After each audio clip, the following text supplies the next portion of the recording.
Hello, everyone. You hear me? Yeah, good. Right. So, before I start on this, any other physicists in the room? Hands up. Okay. To those people, I apologize that this is incredibly not interesting and not in depth as you might like it. Any complete non-physicists in the room? And to you people, I apologize that it might be a little bit quick and covering a lot of stuff. My name's Dan Weatherill. I am a detector physicist at the University of Oxford. I work on some of the things you see in the picture.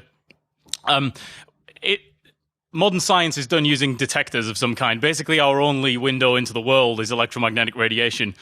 Even, for example, a LIGO detector, which detects gravitational waves, does it by the weak coupling of those gravitational waves into interferometers, which are electromagnetic. And so electromagnetic detectors are very important. And what I want to try and illustrate to you guys is some of the basic concepts that unify all these things in the picture. So the top left there, we have the LSST telescope, which is, when it's built, it's currently being built, will be the most powerful digital camera in the world. I mean, 3.2 gigapixels, so you need a fair lot of hard drives for it. 1,000 images a night produces about 20 terabytes of imaging data every night for 10 years. So that's not my problem, luckily. On the bottom left there, we have the Atlas detector at the LHC in CERN. And the bottom right as well. And in the which you've probably heard about if you've been to any of the talk. There was a couple of talks yesterday, and there's a couple of other talks about the LHC and related things, I think. And in the center, we have the humble Sony DSLR. These devices, to the interested party, look very different, and they look very different to the outsider as well. There is a middle ground that connects all these things, and that is that they are basically digital cameras for light made with silicon, and that's what I'm going to talk about, how those work. So basically, there are a lot of steps in this process. A digital camera or an imaging sensor is something that goes from that top left box, photons, to the bottom left box, digital images. Most people are just interested in that that left arrow there. If you're in this room, I'm going to assume you're slightly interested in the other few arrows, where we go via nearly free electrons in semiconductors, we confine those electrons, and then we turn them into a voltage, right? That's basically how imaging sensors work. We turn photons into electrons, we catch the electrons, and we count how many electrons there are. Simple. There's a few details, and we'll try and spend the next while doing it. So incidentally, if anybody, while I go through this, wants to ask me anything, like I'd like to be asked, because this is intended to be introductory talk for people who are interested. So, yeah. So we'll start off with the EM spectrum. The EM spectrum covers radio waves, visible light to X-rays. They're all photons. There's wave-particle duality, of course, so photons are waves and particles. For the purposes of sensors that work in solid state like silicon, you almost always want to consider things as photons. And photons are little packets of energy. And visible light photons, so the ones that are striking your eye, so you can see this picture at the moment, typically have a couple of electron volts of energy. That's some small number times 10 to the minus 19 joules. So it's a small amount of energy per photon. But those are actually quite high energy photons compared to radio waves. And the thing to remember about photons and the electromagnetic spectrum is longer wavelengths means lower energy. So X-rays have very short wavelengths, very high energy photons, okay? And the energy of a photon in the visible corresponds to what we perceive as color. So red things have lower energy photons than blue things. The underlying thing behind how all sensors work is the photoelectric effect, all solid-state sensors. This was not discovered by Einstein in 1905. It was discovered in the 1870s. But it was explained by Einstein in 1905 in terms of what was then new thing called quantum theory. And he won the Nobel Prize for that in 1921. So interestingly, although Einstein came up with general relativity, most people consider that to be his greatest achievement. He also came up with a lot of interesting results in statistical thermodynamics. The one he actually won the Nobel Prize for was the photoelectric effect. The photoelectric effect basically is the effect where you have electrons bound around an atom. So an atom has a nucleus and it has electrons in orbital states around it. And if you collide a photon into an electron with sufficient energy, it can be released from that atom. Okay? So that is basically, once you understand that, you understand the mechanism by how all optical sensors work. We have a lump of silicon which has atoms in it. photons come in. If they have sufficient energy, we can knock electrons out of the atoms, and then we will measure those electrons with electronics, right? So any questions at that stage? Okay. Of course, it's not as simple as that even. Those who love to mess around with quantum mechanics will have heard of the Pauli exclusion principle, or the PEP. Basically, when you have a solid, your electrons are delocalized throughout that solid in most types of solids, crystal lattice structure. And this is largely due to the translational symmetry of crystal structures. The Pauli exclusion principle says no two electrons can be in the same energy state. There is spin as well, which adds a factor of 2, but in this case, it's not much of a complication. So what that means is, in a big lump of something, like a silicon crystal, no two electrons can occupy exactly the same energy state, which means there are trillions of possible energy states in that silicon crystal, and each electron must occupy one. And so what happens is, those energy states are very close to each other, and they form bands. So these lines at the bottom here, this at the bottom right, that is called a band structure.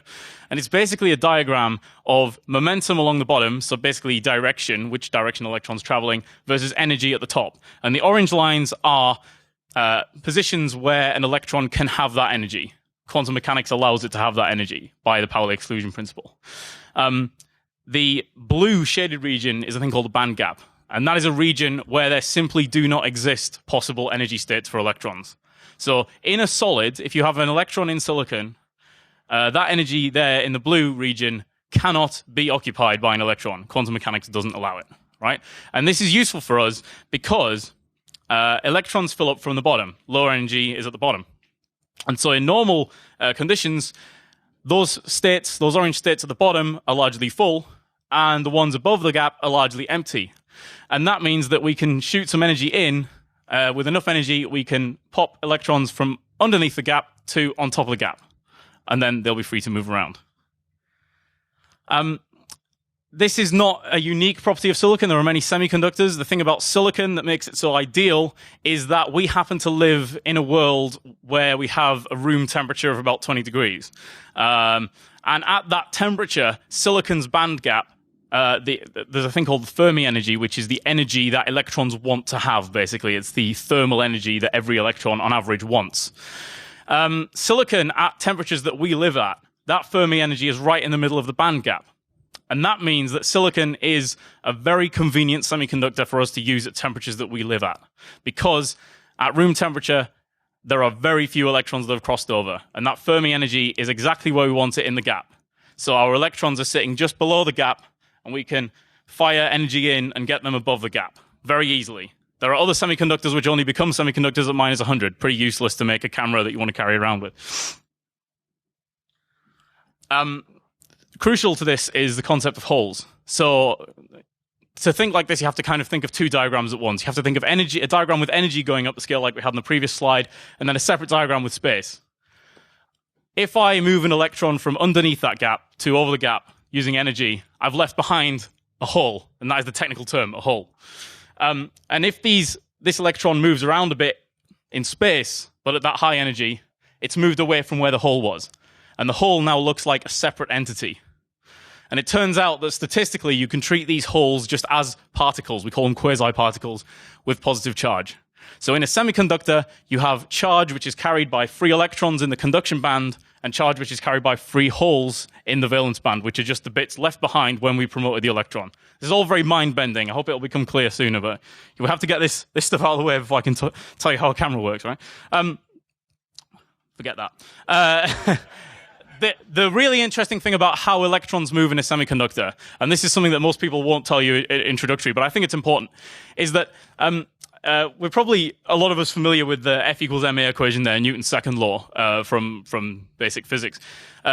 In free space, or in air to some extent, if I put a force on a particle, it will accelerate. That means it doesn't just stay the same velocity, it gets faster and faster as long as I maintain the force, right? The same is not true if I get a ball bearing and try and push it through some honey. I can push with a lot of force, but what will happen is the ball bearing will reach terminal velocity through the honey, And then if I push it harder, it will actually cavitate the honey around it, right? It won't actually make the ball bearing faster. You can verify this in a very messy but easy to do experiment. And the interesting thing about electrons in silicon, which you need to get your head around before you truly understand it, is that is how electrons move in silicon. That is the difference between in silicon and just electrons fired through a vacuum tube. Electrons fired through a vacuum tube, we put a force on them, they'll keep accelerating up to relativistic speeds. In silicon, you put that force on, they are moving through honey. Silicon is like honey for electrons, okay? They are moving through honey. They will reach their terminal velocity straight away, and then they just drift. And we call it drifting. That's why we call it drift. And there's a parameter between how much force you put on and how fast it goes called mobility. And so higher the mobility, the faster your electrons are moving, right? But they're not moving like in free space where you could just accelerate them. So that's how electrons move around silicon and how we move electrons around silicon. Once we want to start making devices, interesting, useful devices, we need a thing called doping. Basically what doping does is it introduces either excess electrons or excess holes locally into the silicon. So if I replace one silicon atom with a phosphorus atom, I get, because phosphorus has 5 atoms in its outer shell, silicon has 4, we get an extra electron there. And if I replace it with a boron, we get 1 less electron there. But if you think about it, 1 fewer electron is 1 extra hole, right?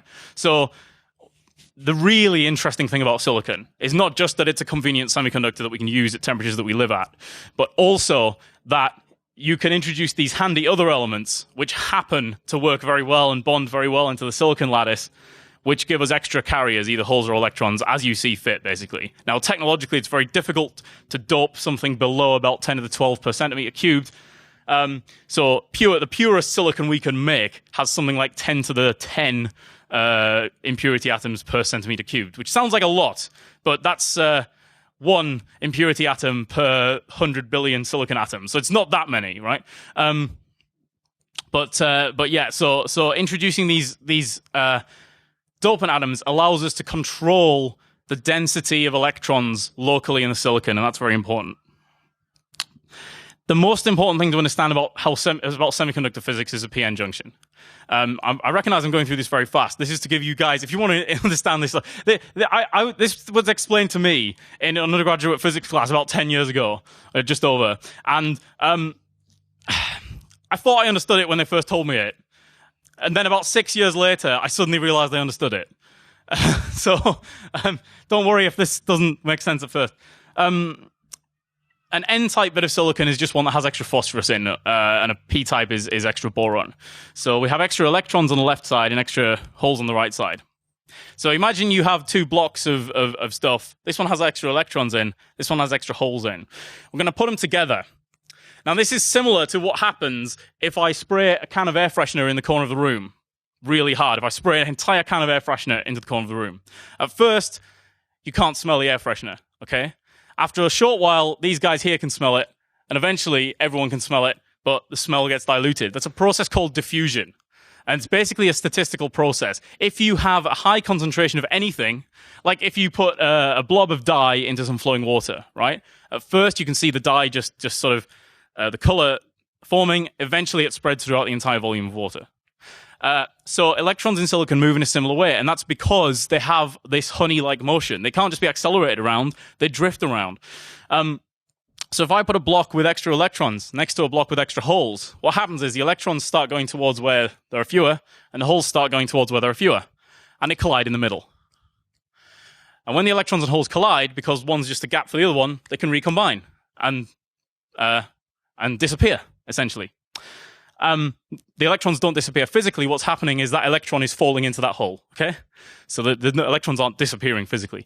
But the effect of that, if these electrons and holes diffuse into each other and then combine, is that you leave behind unscreened ions, unscreened nuclei, which are positive, right? So what's happening is electrons and holes are diffusing in just because there's more of them over here and more of them over there. They diffuse in towards each other. They're recombining, and the result of that is that in the center, you have some unscreened carrier atoms. And those unscreened atoms, because they're big, fixed charges, cause an electric field. And that electric field pushes back on the carriers, right? So the carriers naturally want to diffuse in, but by diffusing in, they annihilate. That annihilation causes a field which pushes back. It's very complicated, but that is the basic idea. Once you truly understand that, you understand everything about semiconductor physics. That's important, right? I mean, there's obviously people do career. I mean, I have a career in this, right? But that's the basic idea. If you can understand that, give it 5 years, because there's a few complications. But if you can understand that, you have a grasp on everything. That region in the middle, so obviously, the more extra electrons there were here and the more extra holes there were here, the faster they diffuse. And the faster they diffuse, the more field it takes to push them back. So you can control the size of this region by how many electrons and holes there were. And that's very important. This region is called a depletion region.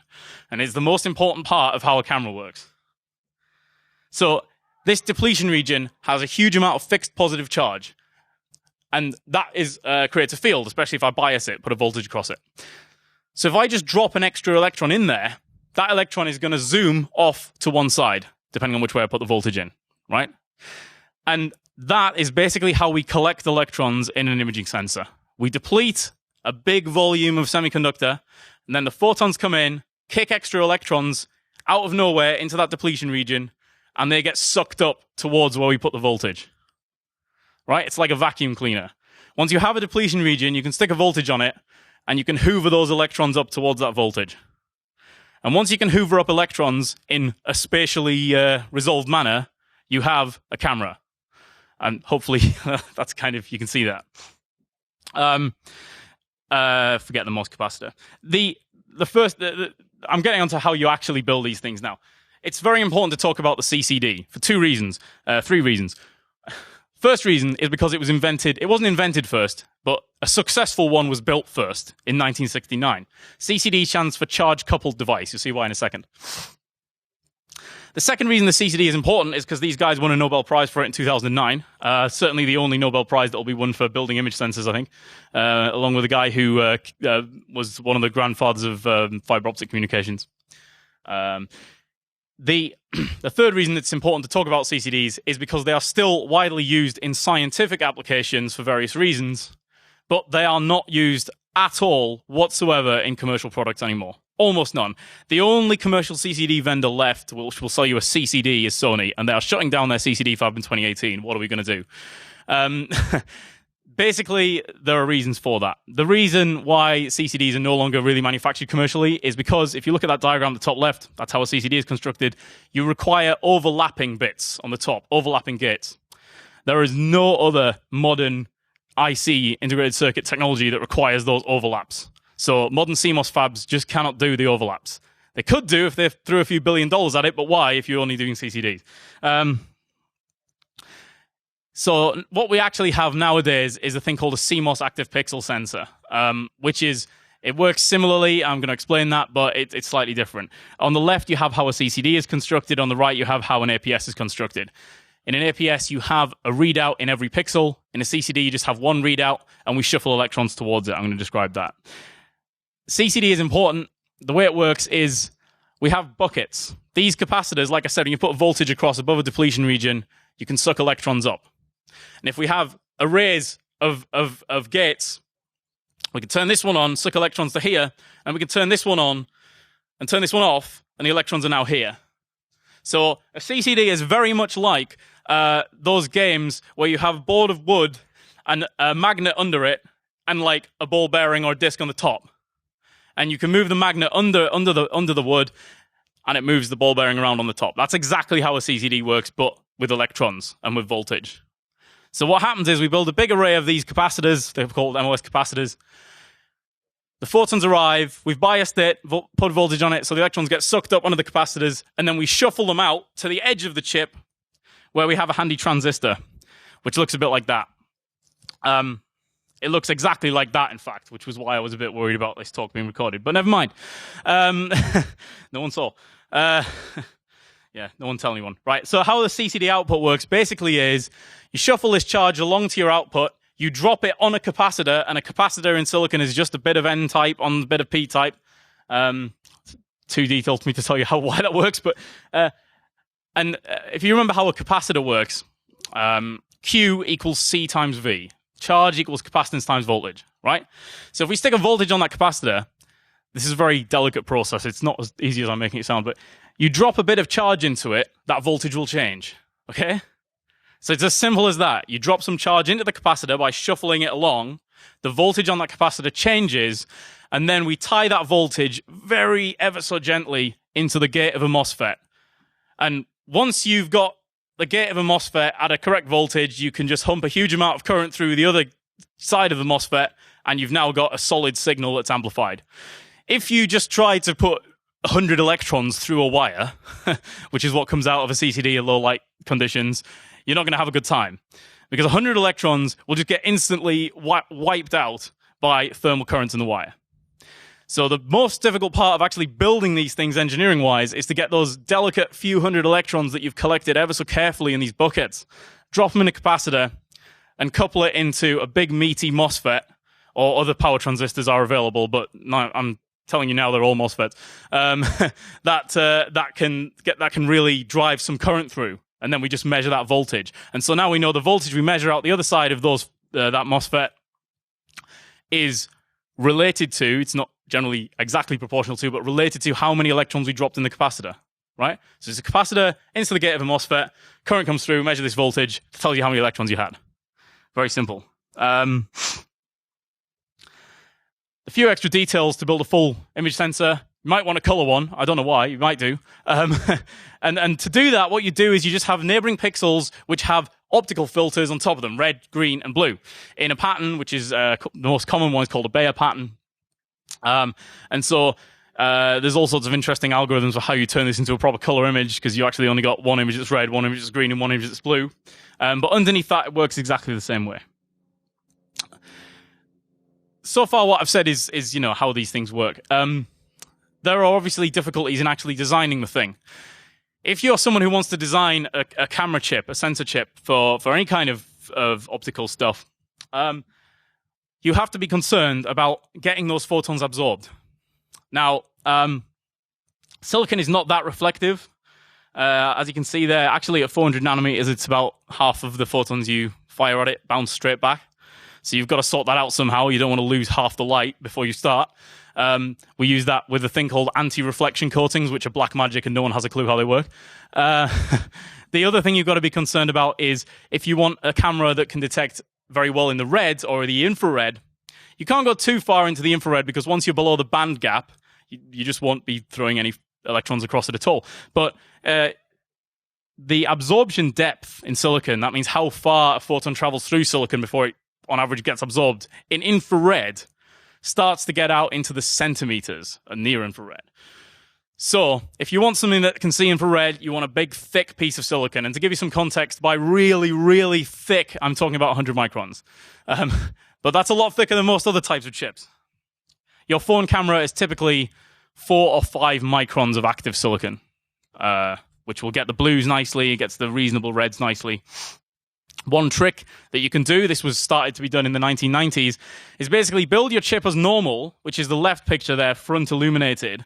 The problem with that is, especially on a CMOS chip, you have layers of metal on top of the silicon. So you've got silicon, an oxide layer, 6 layers of metal sometimes, and in between those are other oxide layers. The problem with that is, if you've ever looked at a sheet of aluminium, you'll notice it's not very transparent. So even a very thin sheet of aluminium is not very transparent. Most photons don't get through it. And we're talking about 20 or 30 nanometers thick, typically. So what you can do, simply, it's not simple, but in principle it's simple. You make your chip as normal. You flake it off the wafer of silicon, flip it over, put it in the package that way, and hey presto, now your photons are just seeing silicon. Very simple idea, and they thought of it in the 70s, but it took 20 years to actually build one that worked at all. But if you do that, you instantly get a huge boost in both the blue and the red on how much light you can capture. Yes, okay. How are we for time? Not far off. Yeah, thanks. So, interestingly, there is a process related to Poisson statistics, which is actually a very simple process. I'll talk about it to anyone who's interested, where you can calibrate your camera in electrons. You can always calibrate any camera in units of electrons, and that's because they're quantum mechanical particles and they're subject to Poisson statistics. So you match the Poisson statistics with what the numbers you are seeing, you can calibrate it in electrons. So I can take a camera, that camera, with a bit of messing around, provided you can get the raw pixel output, and tell you how many electrons and therefore how many photons arrived at it. That's like, this is incredible. I mean, this is how modern astronomy works. It's kind of a dirty little secret, but that's how you do absolute light measurements nowadays. So I thought that was interesting. I'll just go through a couple of bits. This on the bottom left is a picture of where I work now. I'm not in this picture, thankfully, because the hair netting is atrocious. We work on Atlas silicon strip detectors, are built there, some of them. With big particle physics experiments, you're not generally concerned about light particles. You're concerned about big humping great like neutrons and muons and stuff that have mass, and they can just blast through a piece of silicon like a bullet through a bit of MDF and just dump a huge amount of charge into the silicon instead of just one electron for a visible photon. But after you've done that, the principle of collecting it, sucking it up from a depletion region, reading it out by dumping it on a capacitor is identical to the camera in your phones. You've got to be a bit concerned about radiation damage because you're basically putting a thing with the energy of a speeding train through these hundreds of times a second, so it's a bit more difficult, but that's how that works. Medical imaging, things like the Medipix sensor, which we also work on, is interesting. That doesn't use silicon. It uses a thing called mercury cadmium telluride normally, which is a different semiconductor. It turns out if you bond a semiconductor to a bit of silicon, so you do the readout on this bit of silicon, you do the collection on that bit of silicon, you can optimize both separately and get much nicer images. And finally, the bit I work closest on is the LSST camera. This is a 3.2 gigapixel camera consisting of 21 sets of 3x3 CCDs, each of which is 4,000 by 4,000 pixels. So it is quite large. It's about 5'5" tall. That's the focal plane of the camera is about 5'5" tall.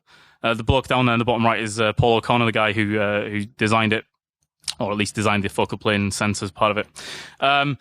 These are done with CCDs because CCD, we've been making them for 30 years. They're nice and linear. You can make them very thick, 300 microns if you want, and they collect electrons beautifully. And that will do. And thank you very much. If anyone wants to talk to me about any of this anytime, I'm more than welcome to chat about it.